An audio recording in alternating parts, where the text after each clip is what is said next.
வேலூர் மாவட்டம் நஞ்சிகொண்டபுரம் பகுதியில் பெண் ஒருவர் தற்கொலை செய்து கொண்ட நிலையில் அவரை காதலித்து ஏமாற்றிய ராணுவ வீரர் மீது நடவடிக்கை எடுக்க கோரி பெண்ணின் உறவினர்கள் தர்ணாவில் ஈடுபட்டனர்.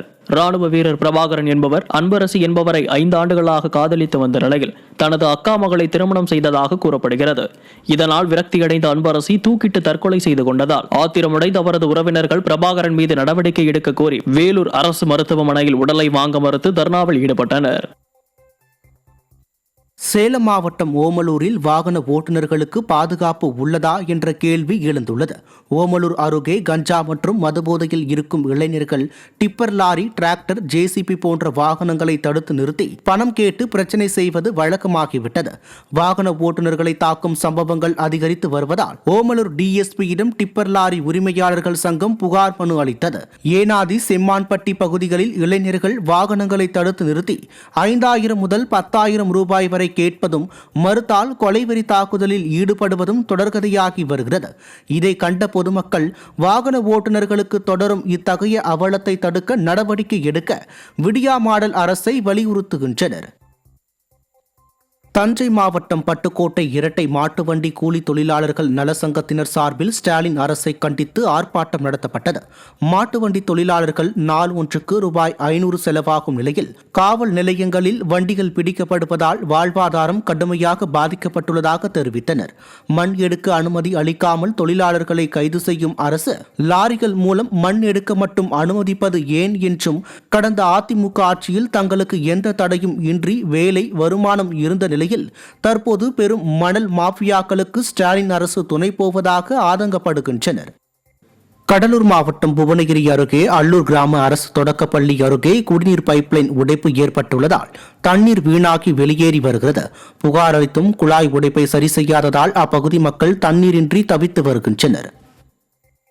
நாகர்கோவிலில் வழக்கறிஞர்கள் நீதிமன்ற பணிகளை புறக்கணித்து உண்ணாவிரத போராட்டம் நடத்தினர்.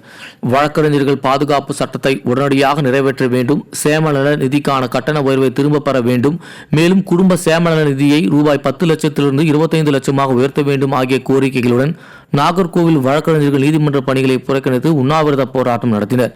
போராட்டத்தில் வழக்கறிஞர் சங்க தலைவர் ஜெயக்குமார் தலைமை ஏற்க 100க்கும் மேற்பட்ட வழக்கறிஞர்கள் கலந்து கொண்டனர். கையகப்படுத்தப்பட்ட நிலங்களுக்கு உரிய இழப்பீடு கோரி விவசாயிகள் தொடர் போராட்டத்தில் ஈடுபட்டு வருகின்றனர். நாகப்பட்டினம் மாவட்டம் பனங்குடி கிராமத்தில் செயல்படும் மத்திய அரசின் பொதுத்துறை நிறுவனம் CPCL எண்ணெய் சுத்திகரிப்பு ஆலை விரிவாக்கத்திற்காக 620 ஏக்கர் விவசாய நிலத்தை கையகப்படுத்தியது.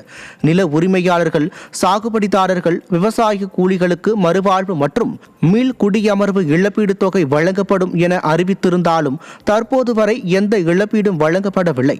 இது தொடர்பாக விவசாயிகள் மத்திய மாநில வருவாய்த்துறை அதிகாரிகளை கண்டித்து கடந்த மே மாதம் 11 நாட்கள் உண்ணாவிரத போராட்டத்தில் ஈடுபட்டனர்.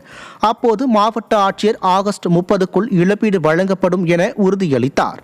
ஆனால் எந்த நடவடிக்கையும் எடுக்கப்படாததால் பனங்குடி, நரிமணம், கோபுராஜபுரம் பகுதியைச் சேர்ந்த விவசாயிகள் மீண்டும் தொடர்ச்சியாக உண்ணாவிரத போராட்டம் நடத்தி வருகின்றனர். அப்போது பேசிய விவசாயிகள் தங்கள் வாழ்வாதாரத்தை இழந்து அன்றாட செலவுக்கே அல்லல்படுவதாகவும் இந்த விவகாரத்தில் அரசு தலையிட வேண்டும் என்றும் வலியுறுத்தினர். நாமக்கல் மாவட்டம் ராசிபுரத்தில் சக மாணவன் தாக்கியதில் உயிரிழந்த மாணவனின் உடலுக்கு அதிமுக முன்னாள் அமைச்சர் சரோஜா நேரில் சென்று அஞ்சலி செலுத்தினார். ராசிபுரம் அரசு மேல்நிலைப் பள்ளியில் மயக்கமடைந்து உயிரிழந்த மாணவனின் உடலை உடற்கூராய்வு செய்ததில் சக மாணவன் தாக்கியதில் உயிரிழந்தது தெரியவந்தது. இதையடுத்து உடற்கூராய்வுக்கு பிறகு 9ஆம் வகுப்பு மாணவனின் உடல் பெற்றோரிடம் ஒப்படைக்கப்பட்டது. இதைத் தொடர்ந்து சொந்த ஊரான ராசிபுரத்திற்கு மாணவனின் உடல் கொண்டுவரப்பட்ட நிலையில் முன்னாள் அமைச்சர் சரோஜா மற்றும் பொதுமக்கள் அஞ்சலி செலுத்தினர். திண்டுக்கல் மாவட்டம் வேடசந்தூர் அருகே ஆசைக்கு இணங்க மறுத்ததால் மருமகளை மாமனார் கட்டையால் தாக்கிய சம்பவம் பரபரப்பை ஏற்படுத்தியுள்ளது. கூலி வேலை செய்து வரும் வெறியம்பட்டியைச் சேர்ந்த ராமாயி என்பவரை அவரது மாமனார் பெருமாள் என்பவர் ஆபாச வார்த்தைகளால் பேசி தினந்தோறும் பாலியல் தொல்லை கொடுத்து வந்ததாக கூறப்படுகிறது. வழக்கம் போல மகன் வேலைக்கு சென்றவுடன் மருமகள் ராமாய்க்கு பெருமாள் பாலியல் தொல்லை கொடுத்துள்ளார். அப்போது ஆசைக்கு இணங்க மறுத்ததால் பெருமாள் கட்டையால் தாக்கியதில் படுகாயம் அடைந்த ராமாயி அரசு மருத்துவமனையில் சிகிச்சை பெற்று வருகிறார். இது தொடர்பாக கூம்பூர் காவல் நிலையத்தில் புகார் அளித்தும் போலீசார் பெருமாள் மீது நடவடிக்கை எடுக்கவில்லை என ராமாயி வேதனையுடன் தெரிவித்தார். திருவண்ணாமலை மாவட்டம் போலூர் வட்டம் புதுப்பாளையம் பகுதியில் திரவ கழிவு சுத்திகரிப்பு நிலையம் அமைக்கப்படுவதை எதிர்த்து பொதுமக்கள் ஆட்சியர் அலுவலக வளாகத்தில் போராட்டம் நடத்தினர். திரவ கழிவு சுத்திகரிப்பு நிலையத்தால் குடியிருப்புகள், கோவில்கள், நீர்நிலைகள் மற்றும் விவசாய நிலங்கள் பாதிக்கப்படும் என்பதால் மக்கள் மாற்று இடத்தில் அமைக்க வேண்டும் என முறையிட்டனர். கடந்த வாரம் பணிகள் மீண்டும் தொடங்கியதால் பொதுமக்கள் சாலை மறியலில் ஈடுபட்டனர். இதன் காரணமாக பணிகள் தற்காலிகமாக நிறுத்தப்பட்டன. நூற்றுக்கணக்கான மக்கள் மாவட்ட ஆட்சியரிடம் மனு அளித்து எதிர்ப்பை வெளிப்படுத்தினர்.